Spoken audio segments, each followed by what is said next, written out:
and welcome to another video to teach you about the wonderful world of Latin, featuring some cooking with a recipe from Apicius. Now this recipe is green beans with liquamen. The recipe says green beans are served cooked with liquamen, oil, fresh coriander, cumin, and chopped leek. Now there's nothing about amounts and nothing about really directions, so we kind of have to make it up as we go along. Now, I like to fry things, so we're going to start with some olive oil in a pan, and then we're going to add some green beans. I don't have any leeks, so we're going to use some chopped green onions.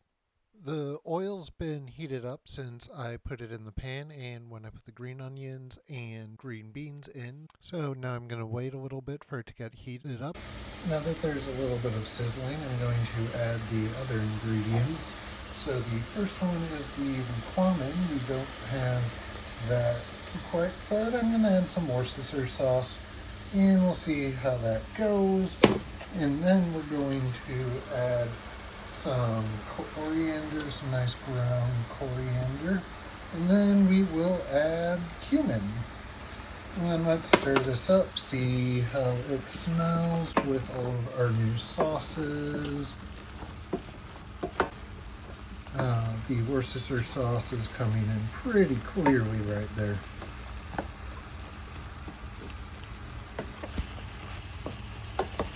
Let's let that cook a little bit before we add in more.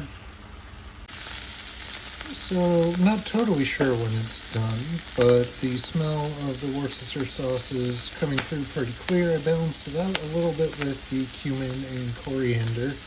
So I'm gonna put it off to the side, let it cool down, and then try it out in a little bit. Let's try these out.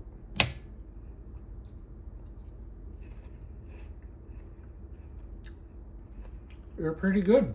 You don't taste the liquamen, the Worcestershire sauce all that much. And the cumin and coriander balance it out pretty much. And might have cooked a little bit longer to make it a little softer, or boiled them like the other recipes call for with green beans, but for a first try with this recipe, it's pretty good. And really, olive oil, green beans, a few spices, that's a pretty healthy dish. After a little bit, I'm getting more of the green onion taste to stand in for the leeks, but it's pretty balanced.